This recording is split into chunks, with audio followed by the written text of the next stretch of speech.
नमस्कार दोस्तों, आज के हमारे इस वीडियो में हम आपके लिए कामिका एकादशी की व्रत कथा लेकर आए हैं। आइए अब हम आपको युधिष्ठिर महाराज के महल में ले चलते हैं, जहां भगवान श्री कृष्ण और युधिष्ठिर महाराज के बीच एक अत्यंत महत्वपूर्ण संवाद हो रहा था। युधिष्ठिर महाराज भगवान श्री कृष्ण से पूछते हैं, हे पुरुषोत्तम, आपकी दया से मैंने देवशयनी एकादशी का महत्व जाना। अब कृपया आप मुझे आषाढ़ मास के कृष्ण पक्ष में आने वाली एकादशी के विषय में बताएं। युधिष्ठिर महाराज का प्रश्न सुन भगवान श्री कृष्ण मुस्कुराए और उत्तर दिया, हे राजन, एक समय जीवों के कल्याण के लिए नारद मुनि ने यह प्रश्न अपने पिता ब्रह्मा जी से किया था। ब्रह्मा जी ने उन्हें जो वर्णन किया वो मैं आपको कहता हूँ, ध्यान पूर्वक सुनिए। हे पितामह, क्या आप मुझे आषाढ़ मास के कृष्ण पक्ष में आने वाली एकादशी के विषय में बता सकते हैं?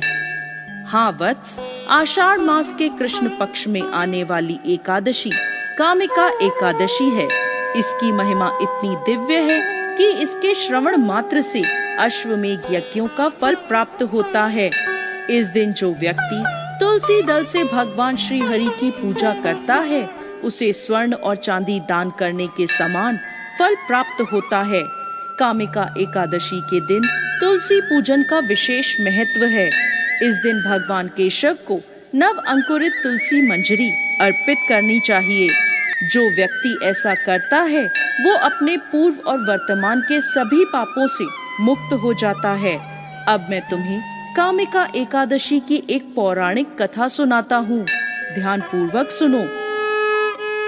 एक समय धर्मध्वज राजा की पुत्री के रूप में तुलसी जी अवतरित हुई थी। उस समय भगवान नारायण की तपस्या हेतु वो अनेकों तीर्थ स्थानों में भ्रमण कर रही थी। तब गंगा जी के तट पर उन्होंने भगवान श्री कृष्ण के ध्यान में मग्न गणेश जी को देखा। अत्यंत सुंदर पीतांबर धारी शुद्ध और ध्यान मग्न गणेश जी को देखकर तुलसी उन पर मोहित हो गईं और उनसे विवाह करने की अपनी इच्छा उनके समक्ष प्रकट करी। तपस्या भंग होने पर भगवान श्री गणेश बोले, हे देवी, आप कौन हैं? आपके यहाँ आगमन का क्या कारण है? क्या आप नहीं जानती कि तपस्वियों का ध्यान भंग करना पापजनक होता है? तब तुलसी जी ने कहा, मैं राजा धर्मध्वज की कन्या हूँ और योग्य पति प्राप्त करने हेतु यहाँ तपस्या करने आई हूँ। आपको देखकर मैं आपसे आकृष्ट हूँ और आपसे विवाह करना चाहती हूँ। तब गणेश जी बोले, हे देवी, मेरी आपसे विवाह करने की कोई इच्छा नहीं है। कृपा करके आप मुझसे अपना ध्यान हटाकर किसी और योग्य वर की तलाश करें। गणेश जी के ऐसे वचन सुनकर तुलसी जी को क्रोध आ गया और वो बोली, आप मुझसे विवाह नहीं करना चाहते तो आपका विवाह 2 कन्याओं से होगा।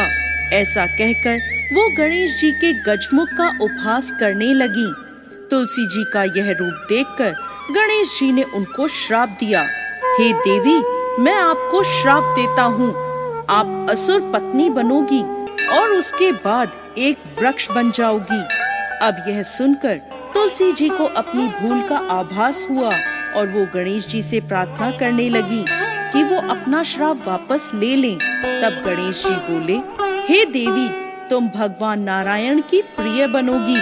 समस्त मनुष्यों के लिए तुम्हारे द्वारा किया गया पूजन लाभकारी रहेगा, परंतु मेरे लिए तुम हमेशा त्याग्य रहोगी। इसके बाद आगे चलकर तुलसी जी शंखचूड़ असुर की पत्नी बनी। भगवान नारायण की प्रिय तुलसी के पौधे में प्रकट हुई।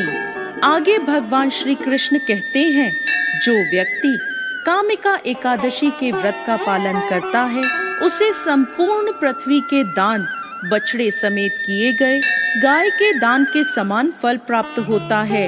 ये एकादशी सबसे शुद्धतम है